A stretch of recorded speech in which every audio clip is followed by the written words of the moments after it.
When you think about your favorite movie, my hunch is part of what makes you enjoy it so much is how it moved you emotionally and really connected with you. Emotion and connection can transform your communication. My name is Matt Abrahams, and I teach strategic communication at Stanford Graduate School of Business.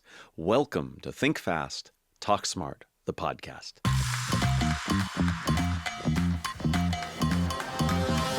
Today, I look forward to chatting with Jeff Small. Jeff is the CEO of Amblin Partners, one of the world's leading independent film and television companies.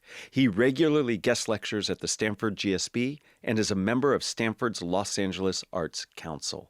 Jeff, welcome. I am really excited for our conversation. I'm so happy to be here. Okay, shall we get started? Let's do it. All right. As someone who helps bring major motion pictures to the world, you often have a front row seat, sometimes literally, to some of the biggest stories ever told. To your mind, what makes for a good story? There are so many elements, right? Sure. Is it an entertaining story? What's the style of the story? Right. Is it unique? But the element that I always come back to is, does it make you feel something, right? Are you happy? Are you sad? Do you think about the story after you've heard it or you've seen it? You know, I think about after a movie and you're thinking about it the next day or a book that you've read. Does it move you? And, you know, I think my boss, Steven Spielberg, is the best at that. He's the master of making you feel something. Every movie that he does makes you feel something, and oftentimes many things.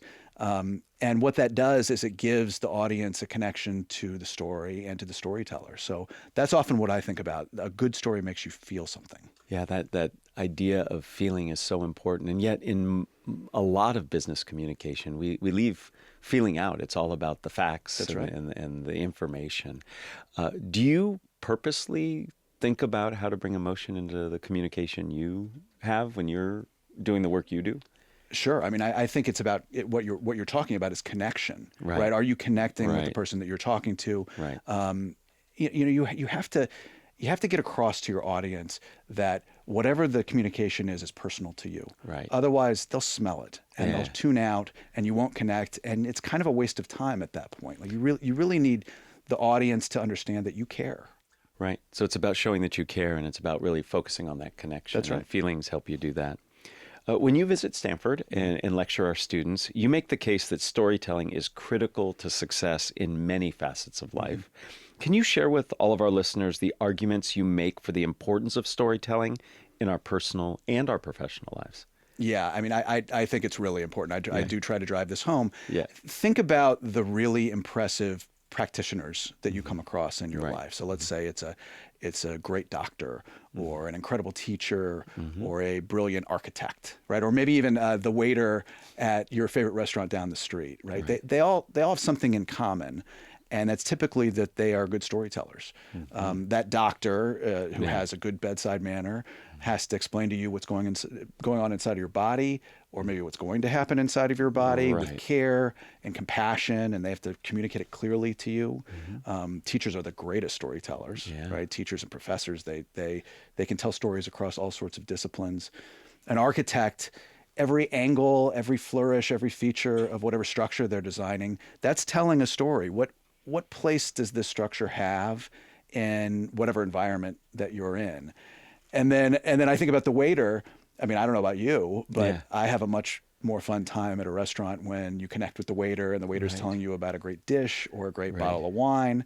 I think the point that I'm making is whatever walk of life you're in, you have to be able to tell a story to connect with people, to get across the message that you're trying to get across. I mean, even I think at Stanford, there's maybe a stigma that you have a bunch of people who want to go into coding, right? And there's a stigma that coders don't really interact with humanity that often. Right. But the reality is that code, that's also a story. Right? Yeah. Or what's the thesis of the code? Right. What's the purpose of the code? The end user of the code is, how's he or she going to feel about the code? Maybe it's an investor. What is the investor going to feel about it? Right.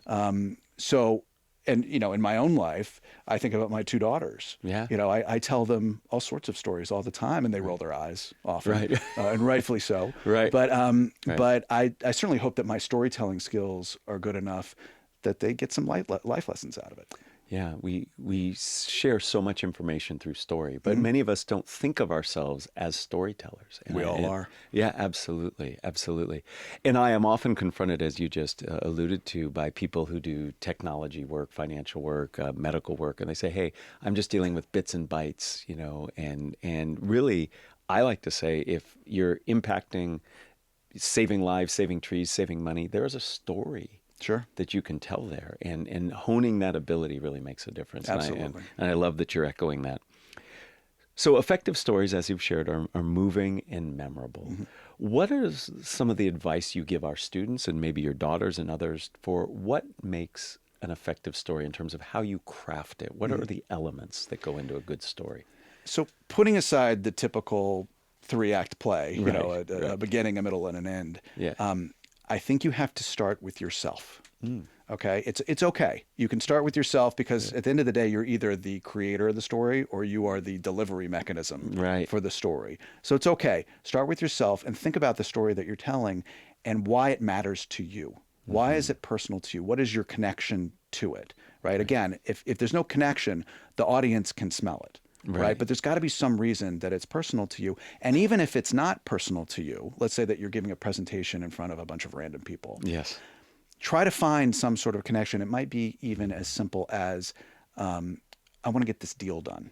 Right. I certainly in my life, I remember doing a real estate deal years and years ago, and I'm not that interested in real estate. Right. But I felt like I really wanted to achieve this. I wanted to get this deal done. And so I could become passionate about it. And I think my audience could feel that this is something that I wanted to get done. And I think that coming across that way and thinking about why this matters to you, then you can turn around and think about your audience. Then you can say, okay, this is for me. Now I'm going to turn around and I'm going to connect it to you. I really like the advice of reflecting on the value and importance to you to help you focus, to help bring the right emotion that's congruent with the message, and then you turn the attention to the audience. Once you have that audience in mind, are there certain things that you look for in a good story from the students you teach, from I assume the people who bring stories to you to perhaps be made into some kind of production of movie, television? What are some of the elements that you look for besides the emotion that you've already talked about? Well, I think especially these days, you want stories to be unique. Yeah. You don't want to hear the same thing over and over again. You know, there's this stereotype that there's only 5 stories in Hollywood, you know, fish out of water and this and that and the other. But basically, there are a lot of stories and a lot of storytellers who really do the same thing over and over. Find something unique. This is not necessarily unique to you, but find something that maybe your audience sits there and thinks, I haven't really seen it like that before. I haven't experienced this story that way before. Because again, that's what's going to make that conversation or that story memorable. Yeah. So part of it sounds like, is not just thinking of what your story is, but what makes it unique and how can you share it in a way that might be different than what others have heard. That's right. Yeah. When we initially talked, you shared that beyond stories themselves, you are passionate about the storytelling experience in total. Things like where and when we encounter the stories. What ideas and insights can you share about maximizing the storytelling experience beyond the story itself? I certainly believe that how and where you experience a story matters. Yeah. And in my corner of the world, we've had a ton of conversation over the last several years about the health of movie theaters, right? Sure. And, you know, in this day and age, streaming services have certainly proven that they can make quality movies, and audiences have shown that they are often interested in watching them on streaming services. Right. But I feel that it's really important to experience movies in a theater with hundreds of people that you don't know, and experience emotion together. Okay, so what I'm thinking of is, I think of if you saw the most recent Top Gun. You're in the theater watching Top Gun with a bunch of strangers and everyone's cheering. You know, or I think of when I was a kid and I went to go see E.T. with my parents. And you look down the row and again, it's a bunch of strangers and they're all crying together. right? Or I think about a horror movie, if you like horror movies, and you go in and there's a jump scare and everyone screams, and then there's that little moment where everyone giggles afterwards, right? You know the moment I'm talking about? Absolutely. And so you're sharing that emotion together. It's shared humanity. And we don't get a lot of that anymore. And it's probably because we're also isolated and we hide behind our screens. Yeah. And I wonder if maybe we'd all be a little healthier if we shared that humanity in front of a big old screen together. Oh, interesting. I want to come back to that notion. What I'm hearing in that response is, as storytellers, as communicators, we really need to think about how and where people experience our stories. That's right. And maybe we can influence some of that. So if I have an important pitch I'm making or presentation, maybe there's something I can do in the environment to help people really connect to the message even more, because they're connecting to each other and with each other in that experience. And that brings the whole idea of communication to another level in terms of planning. For me personally, I'm going to spend a lot of time thinking about that. Have you seen in the business world good examples of people who pay attention beyond the story to the experience they bring people? I mean, obviously you bring movies to the screen, but in just day-to-day work. I mean, I'll give you an example from our own, from our own business. Yeah. We have a lot of partners at Amblin. Sure. Oftentimes they're banking partners. Right. And so whenever we would do a new bank deal, we would bring a bunch of banks in and explain to them what we do and why we do it and how exciting it is. And inside Amblin, we have a theater. There's a movie theater in there. It's about 40 seats. Oh, cool. And it's really special. It was built in 1983 when they built the Amblin premises. And it's just a special place. It has popcorn. It's got a candy shelf there. And when you bring people in to tell them your story, it's environmental too, and it works. Love it. I mean, it's. Love I it. don't know that they wouldn't do anything that they wouldn't otherwise do, or commit to anything they wouldn't otherwise commit. Right. But it really is part of the story that we're telling, and it goes a long way. That's fantastic. How fun to see movies in that place. Really fun. I'm sure. I once chatted with somebody who was big into brainstorming and creativity, and they would always run workshops in this one space that was decrepit and hard to get to, but the room where they did the work had a big open window looking out at this beautiful forest. And the person asserted that environment opened people up, made them more creative. People had a visceral connection to that place, and it allowed them to be able to communicate more effectively. So thinking about space, place, time, I think makes a big difference. Sure. I'm curious to learn a little bit more about your particular work when it comes to managing a creative business. Mm-hmm.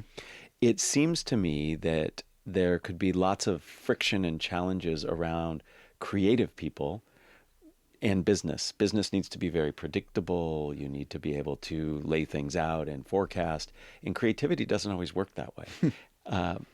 How do you think about this, and how do you navigate this tension? I don't know that everybody feels the same way that I do, but I have a very specific point of view about this. I think self-awareness is underrated. Mm. And I feel like I'm very self-aware about my place in the industry and also my place at Amblin. Amblin is a business. It is.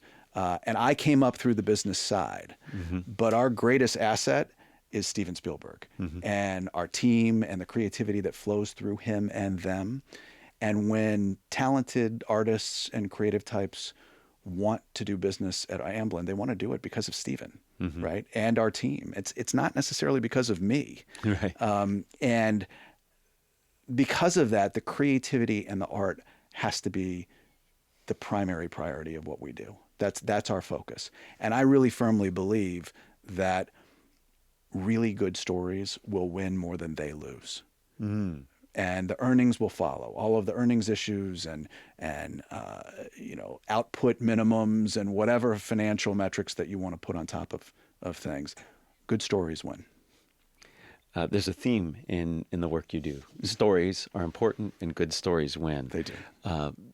Recognizing and having that self-awareness is really important. And I can imagine, just like you come from the business side, having the creative people recognize their contribution to the business and that it is a business can be helpful as well. Absolutely. What best practices do you leverage to help manage and negotiate the inevitable conflicts and challenges that arise in any organization? Nobody likes conflict. Right. Well, actually, some people do like conflict, and I've certainly dealt with a lot of them. But let's just assume that most people prefer not to have conflict. Right. But it's inevitable, right? And I certainly end up in conflict a lot of times myself. Mm-hmm. When it's me, my rule of thumb is you need to work it out in person, face to face, not on email, not on text, where you can hide behind whatever device you have. And I don't really even like to do it over Zoom. There's something that you miss that way. I would like to sit with the person that I'm in conflict with and talk it out, right? You make contact and you learn so much more about what that person is thinking or going through or their point of view. Maybe I need to apologize for something I did. Maybe something I did. Maybe I'm wrong about something. Maybe I just have a better insight as to why we are in conflict.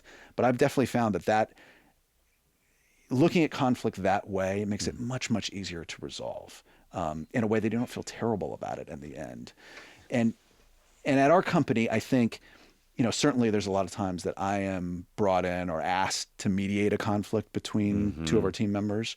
Right. I prefer not to do that at first. I always give them the advice that they should meet together in person and try to work it out that way.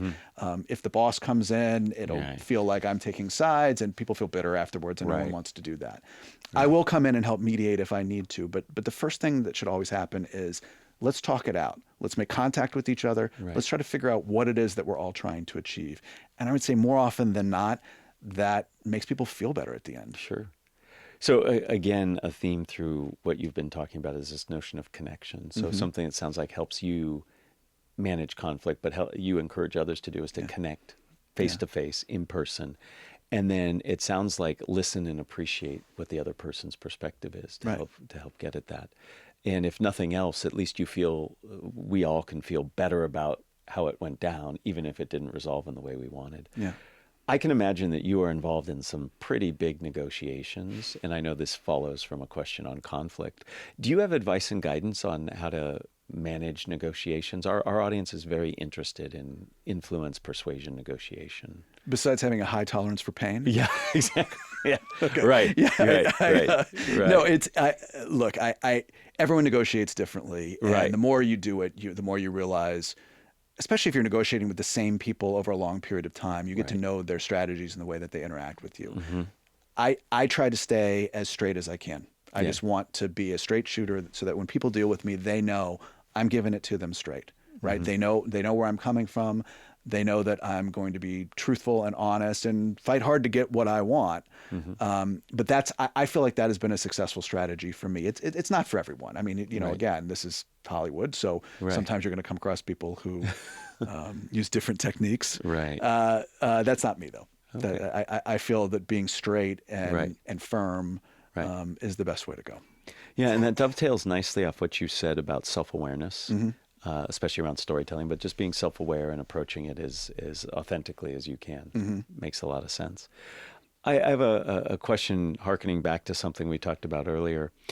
It strikes me that a lot of your life is putting things on screens, really big screens. Sure. Yet at the same time, I know you have 2 kids. What's your position on screen time and social media? I mean, you play a role in that, I feel, in your business perspective. How do you think about that? So I'll go 2 ways at it. Okay. So with my kids, I encourage them to watch a lot of movies. They watch a lot of movies. I mean, but look, I grew up in that and I got a lot of value when I was a kid watching movies. I just loved them, right? TV too. I watch a lot of TV and watch a lot of sports. So they watch a lot of movies. And one of the reasons is I want them to experience what I experienced, but also I like to talk to them about it when it's over, right? It's another topic of conversation. What did you think of that? A lot of the movies I loved, they do not love, right? They don't. Right. It's slow for them, and that's okay. But so as far as those screens are concerned, I encourage that. Right. My daughters don't spend a lot of time on social media, and I don't think that's any great parenting on my part. It just is the way that they are. I do feel a little bit lucky about that. Again, because I think I would rather have a situation where they are interacting with their friends and talking to them and connecting with them than hiding behind their phones and escaping in that manner. Right. At their school, they just recently had instituted a no cell phone rule. Oh, okay. And it's not really about texting. It's about social media. Right. It's about connecting and having human touch with each other. And I'm very supportive of that. I think that's great. I really like that you take the time to use the screen time, the watching the movies, the television, as an opportunity to then initiate and spark conversation. And I think that's really, in some ways, that's what storytelling does. That is what we do. And then you have conversations about it and impact. So I love that you're living that out in your own life. And distinguishing between what happens on a big screen and a television and a small screen when somebody's in social media is really important. The content is different. That's right. And the impact is different. I know you work in an industry that's had a tremendous amount of flux, a lot of change internally and also externally with what's going on, streaming, AI, all of these things. How do you lead and manage through change like that and flux like that? I can imagine it can be very disorienting and distracting. It is. I think I'm sure generations before us have all said that they've gone through all sorts of turmoil, but I feel like in the last decade, the entertainment industry has gone through more turmoil than maybe the 100 years before it. I mean, we've had COVID, we've had labor stoppages, we've had the disruption of streamers, we've had all sorts of things that make it really hard to manage the industry. It's been difficult. Sure. And so for my team, I think it can be paralyzing for them, for them they might one day sit there and think, okay, what am I supposed to be doing? How do I do it right? How do I know that I'm picking the right scripts? How do I know that people are going to like the things that I'm picking? Making commercial art is really difficult when there are tornadoes flying around all over the place, right? Yeah. So here's the way that I look at it. First of all, don't stop communicating, right? Don't go silent. Let everyone feel like they can talk about how hard it is. I mean, I'm an optimist by nature, right? But sometimes you can't be an optimist. I mean, it's hard. Right. The business is hard right now. Right. And I think it's okay for people to talk about their challenges that they're going through and whatever their role is at the studio. The second thing is to remind them why they do what they do, right? I mean, we're in the movie and television business. It's fun, okay? They get to work for Steven Spielberg. That's amazing. That's why they got into this business, to tell stories and do the things that we do. They believe in the stories that Steven tells and that they tell. And so you got to remind them that's why you're here. Right. The last thing is that they're really good at what they do. And I try to remind them of that and thank them for that as much as I can. Thank them for what they do all the time, because I think that people actually like to do things that they're good at, and they like to be appreciated for what they do. Yeah. Taking that time to really, again, connect, to recognize, and to help remind people about what the motivation is and will be, can help bring a calmness when that tornado is spinning around you. And I think there's a lesson for all of us in this, even if we're not in an industry that's being as disrupted and challenged as yours, that we can really come back to the connecting with the people, honoring and respecting what they do, and reminding folks about how focused we are. Yeah. So, Jeff, before we end, I ask everybody three questions. The first one I make up just for you, and the other two are similar. Are you ready for this? Okay. All right. You and I were talking immediately prior to some big changes coming up for people in our family. What advice do you give to people who are on the precipice of big change, big opportunities? Is there something you tell them to focus on? Don't fight it. Okay. Right? Experience it. Okay. I mean, I think about my daughter as she's about to go to college. Yeah. Go experience it. Yeah. Right? Go find things. Go do things that you're not used to doing. Go, if you're walking into a big new change that's giving you some sort of opportunity, lean into it. Go for it. Experience it. Love it. How are you ever going to find out about the rest of the world, or yourself, if you don't experience these new things? I mean, it might be someone also you might be talking about someone who goes off and takes a new job. Yeah. Right? You might be nervous or you might be anxious about that new job, but this is great. Yeah. Go do it. Yeah, I think it's very normal and natural to get into the worry and the fear and the what ifs. But I agree. It's all about seize the opportunity Yeah. and lean into it and really explore. It could be great. Yeah, right. It could be great. And if nothing else, you're going to learn something. Maybe you learn something that this isn't what you wanted. Sure. But that's an important learning. Oh, I think it's incredibly valuable. It's certainly people that I've given advice to before. I've said, maybe this job isn't going to work out for you, but you know what? You're going to get something out of it. Absolutely. You'll learn, or you'll meet people, or you'll get a good experience, and then you move on to the next thing. That's right. That's right. A little bit of reflection along the way can really help too. Mm-hmm. Question number 2, and I'll be really curious to know your answer to this. Who is a communicator that you admire and why? So obviously there are so many possible answers to this, Yes. and I think the no-brainer would be Steven. Yes. But I'm going to go off book. Yes. All right. So I'm a baseball nut. Okay. All right. Yeah. So I'm going to choose Vin Scully, who was the Okay. former, legendary broadcaster for the Dodgers. I've heard 1,000 zillion baseball broadcasts in my life, and Vin was the best. Okay. So what Vin would do is that he would take a 2 to 3 hour baseball game, and he would walk you through the game, and he would modulate his tone of voice, and he would tell incredible stories Right. while the action is going on. But what Vin did really, really well was he mastered rhythm. Okay, because Vin knew that he wasn't the star, right? The game was the star. So what Vin knew how to do was Vin knew how to explain what was happening. He also knew when to shut up so that you could experience what was going on the field yourself. Right. My favorite Vin Scully call of all time was his call of Hank Aaron's 715th home run, which beat Babe Ruth's all-time record in 1974. And I was wondering, I want to read it. Oh, okay, great. Because I brought it here, and I'm going to read it off the card because I don't want to please. mess it up. So here's what he does. Right. Fastball, there's a high drive into deep left center field. Buckner goes back to the fence. It's gone. Full stop. Right. Okay?